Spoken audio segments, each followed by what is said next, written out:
지난 주보에 나간 제목과는 좀 다르게 본문은 같지만 바른 믿음과 지식 그리고 소망이라는 제목으로 하나님의 말씀을 전하겠습니다. 오늘 본문인 디도서는 사도 바울이 그 당시 그레데 섬에서 목회하고 있었던 디도라는 사람에게 보냈던 서신서 편지입니다. 이 편지의 수신자인 디도는 바울과 함께 3차 전도 여행에 함께 동참했던 인물이기도 하고, 사도 바울이 디모데와 더불어서 참 아들이라 불렀던 그런 믿음의 또 동역자이기도 합니다. 이 디도가 목회하고 있는 그레데 섬은 지금의 크레타인데요. 지중해 남부 중앙에 위치한 아주 큰 섬입니다. 아시아 그리고 아프리카, 유럽을 잇는 그런 중요한 해상 무역로에 위치했던 섬이기 때문에 오래전부터 해상 무역이 아주 크게 발달했던 섬입니다. 그리고 그리스 신화에서 우리가 너무나 잘 알고 있는 이 제우스가 태어나고 자란 곳이라고 나와 있는 섬이기도 하고요. 유럽 문명의 시초인 에게 문명이 탄생한 그런 지역이기도 합니다. 이러저러한 이유들로 인해서 이 그레데 섬 사람들은 물질적으로 세상적으로 참 큰 풍요를 누리며 살았는데요. 안타깝게도 바로 그러한 물질적인 풍요가 이들로 하여금 영적으로 거짓되고 그릇되고 나태하게 만들어버리는 그런 요인이 되고 말았습니다. 헬라어 크레타조라는 단어는 거짓말하다 이런 뜻인데, 이 크레타조라는 단어에는 또 다른 뜻이 있습니다. 그레데 사람처럼 말하다 이런 의미를 또 지니고 있다고 합니다. 그 정도로 그레데 사람들은 탐욕에 젖어서 남을 속이는 것으로 너무나 유명했던 그런 지역이 되어버린 것입니다. 목회자인 디도와 더불어서 그곳에서 함께 바른 믿음으로 자라고 또 복음을 증거하며 살아야 될 그레데 성도들에게 이 그레데 섬의 이러한 환경은 분명 건강한 신앙생활을 하기에는 참 어려운 조건이었음이 분명합니다. 아니나 다를까 이 그레데 교회에 거짓 교사들이 들어와서 거짓된 가르침을 교회 안에 퍼뜨리고, 그래서 교회가 흔들리고 각 성도와 가정들이 어려움을 겪고 있다라는 소문이 사도 바울에게 들리게 된 것입니다. 이에 사도 바울은 이런 참 힘든 상황과 배경 속에서도 목회를 하고 있는 디도에게 위로와 격려를 건네고, 또 그럼에도 불구하고 이 어려움 중에서도 꼭 붙잡아야 될 그 신앙의 중심, 진리, 그 목회적인 지침이 무엇인지를 깨닫게 해주기 위해서 사도 바울은 디도에게 지금 이 디도서를 쓰고 있는 것입니다. 오늘 우리가 살아가고 있는 이 시대가, 그리고 우리가 살아가는 이 사회가 오늘 본문의 배경이 되는 이 그레데 섬과 참 많이 닮아 있지 않은가 하는 생각을 합니다. 물질과 편의에 있어서는 역사상 그 어느 때보다도 풍요를 누리고 있는 오늘이죠. 그러나 바로 이러한 풍요와 편의 때문에 우리의 영적인 삶은 갈수록 더 둔감해져 가고, 하늘에 소망을 두는 것이 아니라 그 풍요로 인해서 우리는 자꾸만 이 땅의 것에만 시선을 두게 되고, 복음으로 사는 것도 점점 힘들어지고 복음을 전하며 사는 것은 더더욱 힘들어지는, 참 오늘 본문의 그레데 성과 같은 환경을 오늘 우리가 동일하게 살아가고 있는 것이 아닌가 하는 그런 생각을 해보게 되는 것입니다. 그러나 사도 바울은 그럼에도 불구하고 이런 어려운 환경과 상황 속에도 불구하고 우리 믿는 자들이 하나님의 말씀, 곧 성경의 교훈을 분명한 삶의 기준으로 삼아 살아가고 선한 행실로 모범된 모습으로 살아가게 된다면 차츰차츰 우리의 삶에 열매가 맺혀갈 것이고, 그렇게 어려운 환경 속에서도 하나님의 나라는 세워져 갈 것이다 라는 것을 이 디도서 1장부터 3장까지의 말씀을 통해서 밝히고 있습니다. 이 디도서를 우리는 목회 서신이라고 분류를 하는데요. 그렇다고 해서 이 디도서의 말씀이 목회자들에게만 교훈이 되고 따라야 할 가르침이 되는 말씀이라는 것은 아닙니다. 지금 이곳에 모여 있는 저와 우리 성도님들 모두는 이 땅에서 열매 맺는 삶을 통해서, 그리고 복음을 전하는 삶을 통해서 하나님의 나라를 심고 일구고 확장시켜 가야 할 그런 사역자들 아니겠습니까? 우리가 바로 그런 마음가짐으로 오늘 주시는 이 디도서의 말씀을 하나님께서 우리 각자에게, 나 자신에게 주시는 말씀으로 또 받으실 수 있는 그런 성도님들 되기를 소망합니다. 어려운 환경 속에서도 믿음을 지켜내고 또 열매를 맺으며 살아간다라는 것은 정말 쉬운 일이 아닙니다. 그러나 쉬운 일이 아니지만 불가능한 일도 아닙니다. 사도 바울을 비롯한 수많은 믿음의 선진들이 그렇게 어려운 환경 속에서도, 극한의 환경 속에서도 믿음을 지켜내고 또 하나님의 나라를 확장해가며 오늘에까지 이르지 않았겠습니까? 어떻게 그것이 가능했을까? 오늘 사도 바울은 이 디도서를 통해서 그것을 말씀하고 있는데요. 그 첫 번째 핵심은 바른 믿음과 바른 지식의 균형입니다. 한번 따라해 볼까요? 바른 믿음과 바른 지식의 균형. 오늘 본문 1장 1절 말씀을 우리 화면을 보면서 세 번역으로 같이 읽도록 하겠습니다. 하나님의 종이요 예수 그리스도의 사도인 나 바울은 하나님의 택하심을 받은 사람들의 믿음을 일깨워주고 경건함에 딸린 진리의 지식을 깨우쳐주기 위하여 사도가 되었습니다. 지금 디도서 1장 1절부터 사도 바울은 자신이 사도가 된 이유가 무엇인지에 대해서 밝히고 있습니다. 자신이 사도로 부름받은 이유가 무엇인지 두 가지로 설명을 하는데요. 우리 잠깐 화면을 조금 더 띄워주시면요. 자, 사도로 부름받은 첫 번째 이유가 무엇이죠? 하나님의 택하심 받은 사람들의 믿음을 일깨워주기 위해서 사도로 부르심을 받았다. 두 번째 부르심 받은 이유는 무엇이죠? 경건함에 딸린 진리의 지식을 마찬가지로 하나님의 택하심을 받은 사람들에게 깨우쳐 주기 위해서 그렇게 사도로서 부르심을 받았다라고 설명하고 있는 것입니다. 지금 사도 바울은 신앙생활의 가장 중요한 두 가지 요소를 말씀하고 있는데 바로 믿음과 지식입니다. 여기서 말하는 믿음이라는 것은 이 땅에서 무언가 잘 됐으면 좋겠다, 형통했으면 좋겠다라는 것을 바라는 그런 기대, 갈급함, 확률, 그것을 말하는 것이 아니죠. 지금 사도 바울이 말하고 있는 믿음은 그리스도에 대한 믿음이고 약속의 말씀, 하나님의 말씀이 내 삶을 이끄신다라는 바로 그러한 확신에 찬 고백을 의미하는 것입니다.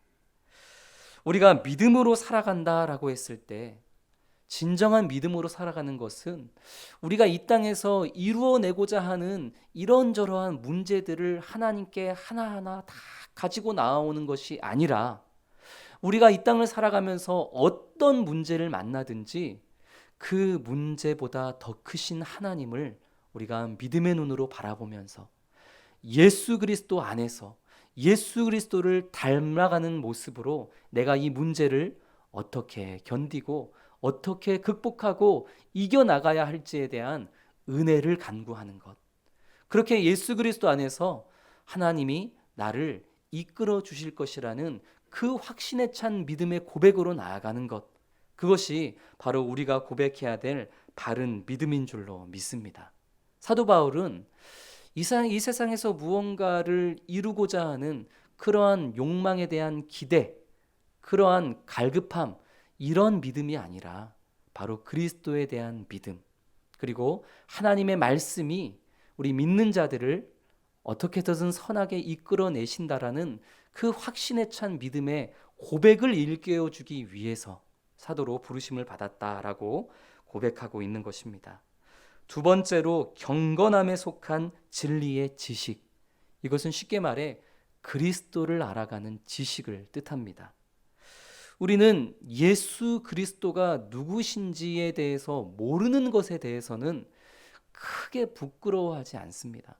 그러나 세상의 지식에 뒤처지는 것에 있어서는 너무나 부끄러워하고 특히 우리 자녀들이 예수 그리스도에 대해서 모르는 것에 대해서는 별 걱정을 안 하면서도 세상의 지식에 뒤처지는 것에 대해서는 몸서리칠 정도로 민감하게 반응하는 그런 이들도 참 많습니다.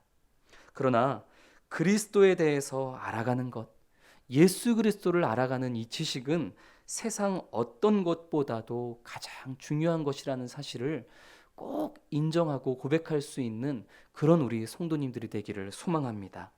그리스도에 대해서 알아가는 것은 몇 번에 걸쳐서, 몇 년에 걸쳐서 완성할 수 있는 그런 지식이 아닙니다. 평생토록 훈련과 그리고 습관을 통해서 주님 오시는 그날까지 완성해 가야 되는 것이 바로 그리스도를 알아가는 지식인 것입니다. 우리가 그렇게 한 걸음 한 걸음 그리스도를 알아갈 때에, 그때 우리는 이 세상에서 마주하게 되는 수많은 세상의 일들을 분별할 수 있는 지혜를 얻을 수가 있습니다. 그렇게 꾸준히 매일매일 말씀과 기도로 예수 그리스도를 알아가는 그 지식을 우리가 우리 안에 차츰차츰 채워갈 때에 우리는 어떤 어려운 환경 속에서도 흔들리지 않는 그런 성숙한 믿음의 사람이 되어가는 것입니다.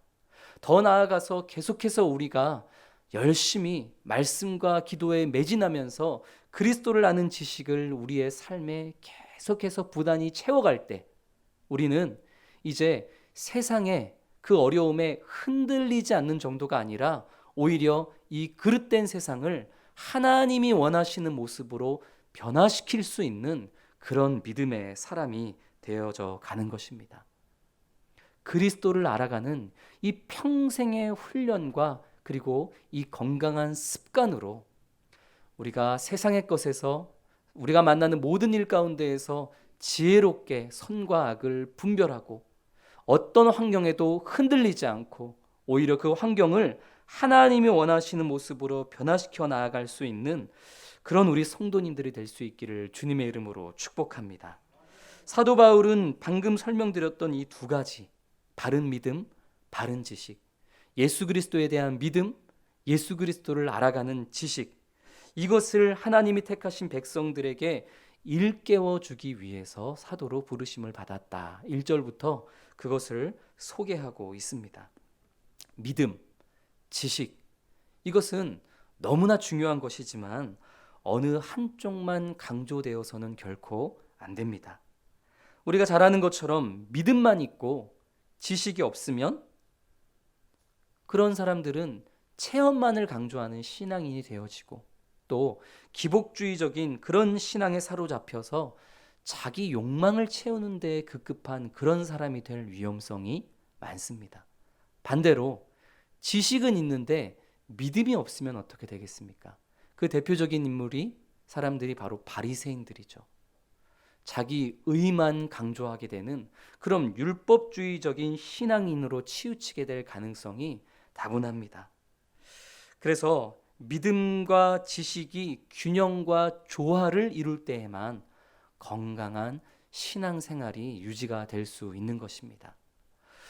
어려울 때일수록 이 믿음과 지식의 균형과 조화가 너무나 중요하기 때문에 지금 이 어려운 힘든 환경을 살아가고 있는 디도에게 그리고 그레데 교회의 성도들에게 사도 바울은 이 믿음과 지식의 균형과 조화에 대해서 편지의 시작부터 그렇게 밝히면서 강조를 하고 있는 것입니다.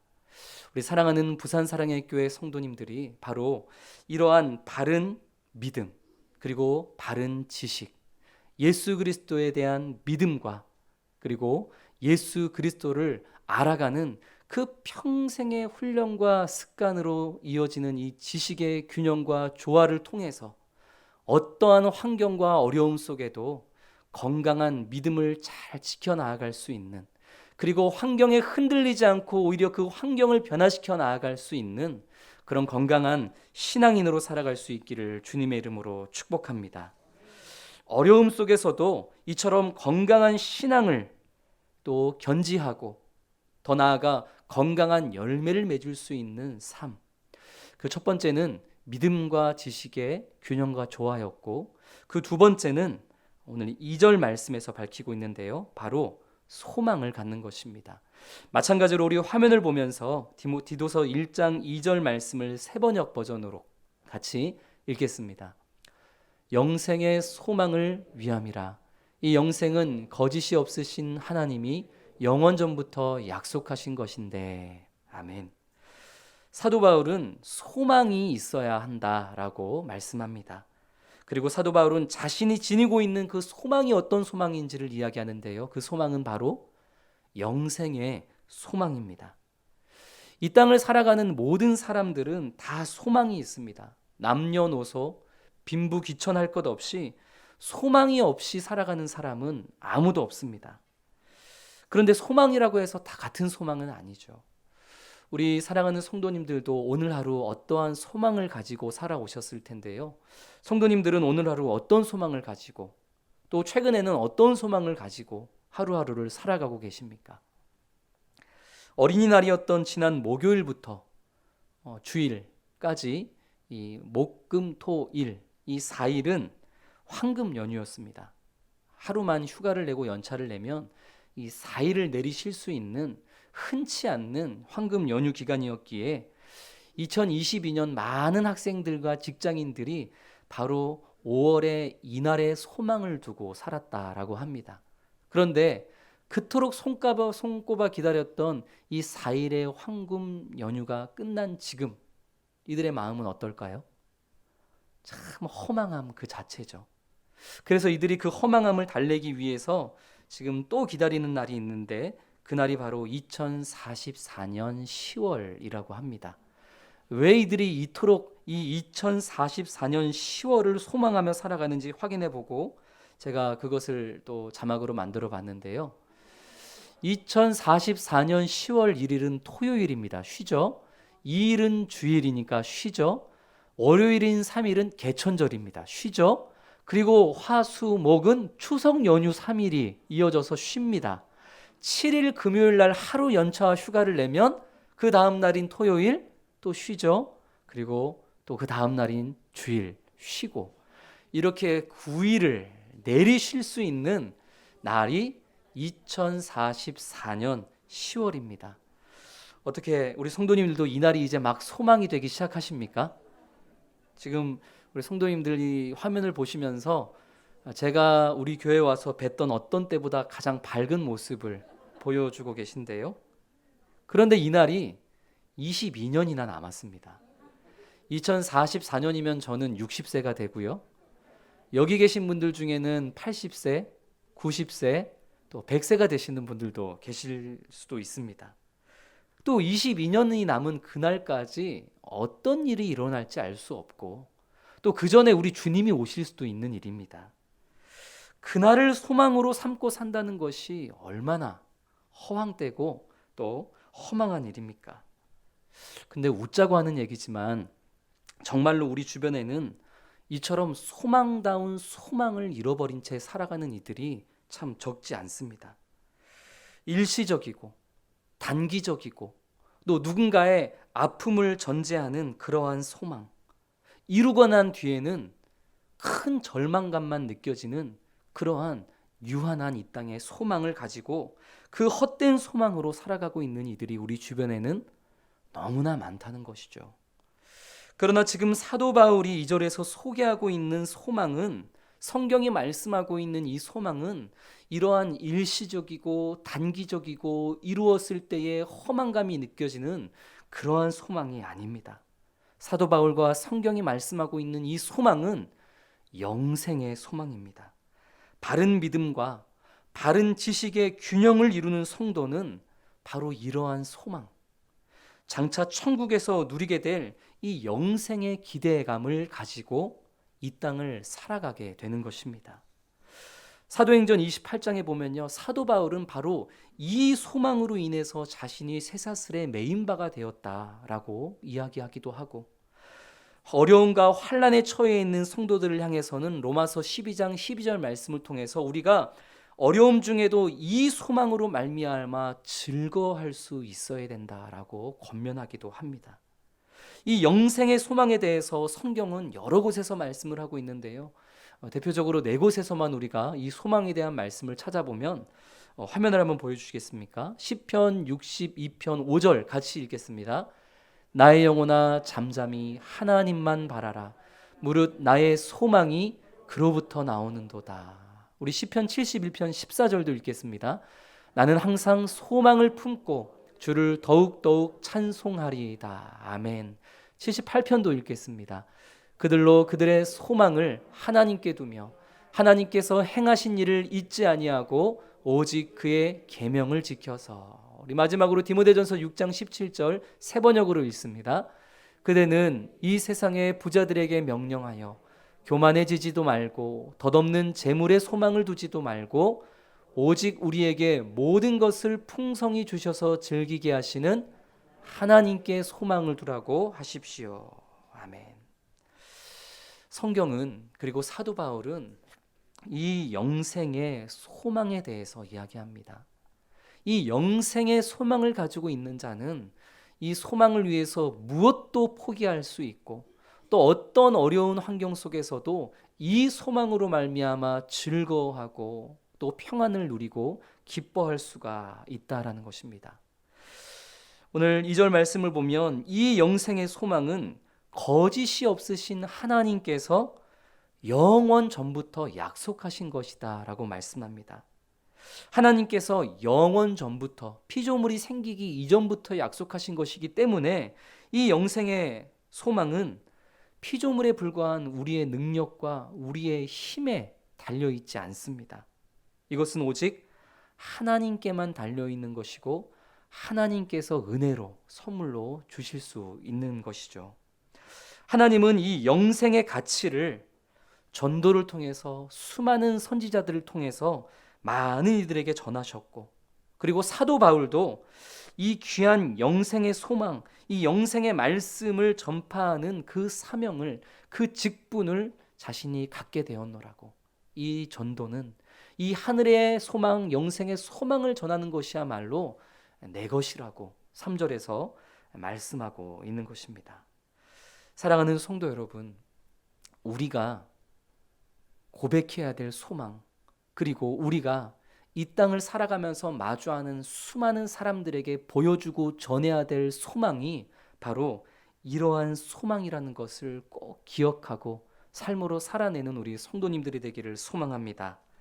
교회가 그리고 하나님이 이 세상의 소망, 이 욕망과 욕정의 소망을 이루어줄 수 있다라고 이야기하면서 전도를 하게 되면 그 대상자들은 한두 번은 교회에 거름할 수는 있겠지만 머지않아 교회를 떠나버리고 말 것입니다. 물론 한두 번이라도 그렇게 교회에 나와서 복음의 말씀을 듣게 된다면 그것도 너무나 귀한 일이죠. 그러나 우리는 정말로 세상의 소망을 이루는 것이 교회고 세상의 욕망을 이루어 주시는 분이 하나님이시다라는 이런 그릇된 소망을 전하는 것이 아니라 바른 믿음과 바른 지식의 균형과 조화 속에서 이 영생의 소망을 우리가 먼저 꿈꾸고 꿈꿈으로 인해서 어떤 환경 속에서도 기뻐하고 즐거워할 줄 아는 삶을 살아내고 바로 그러한 소망을 우리 주변에 있는 우리 전도 대상자들에게 보여주고 전할 수 있는 그런 우리 모든 성도님들이 될 수 있기를 축복합니다. 우리가 어떤 어려운 상황 속에서도 이 하늘의 소망, 이 영생의 소망으로 오늘을 견뎌내고 평안한 미소로 그 하루를 살아갈 때에 바로 그 모습을 통해서 헛된 소망에 지쳐 있는 수많은 이들이 바로 영생의 소망을 향한 우리를 보며 우리를 통해 하나님께로 찾아오게 되는 그러한 놀라운 열매가 열리게 될 것이라 저는 믿는 것입니다. 사도 바울은 참 어려운 상황 속에서 사역하는 디도와 그리고 그레데 교회의 성도들이 바로 이러한 영생의 소망을 가지고 살아가며 열매 맺는 그런 신앙을 살아가기를 바랬고 또 그것을 오늘 디도서 1장 1절부터 3절까지 인사를 통해 권면하는 바 있습니다. 지금 우리가 살아가고 있는 이 시대, 그리고 이 상황도 전도하기 좋은 상황은 결코 아닙니다. 그러나 그렇기 때문에 이 어려운 환경이야말로 영원을 소망하는 자들, 영생과 하늘을 소망하는 자들만이 가질 수 있는 그 넉넉함, 그 안정감, 그 평안함을 헛된 소망을 가지고 살아가는 이들에게 분명하게 보여줄 수 있는 때입니다. 바른 믿음, 그리고 바른 지식의 균형과 조화를 통해서, 그리고 경건한 그 모범된 삶을 통해서 하늘의 소망을 가진 자의 모습으로 우리가 하나님의 예수 그리스도의 복음을 삶으로 전할 수 있는, 그렇게 귀한 영혼의 열매를 맺는 우리 모든 성도님들이 되시기를 주님의 이름으로 축복합니다.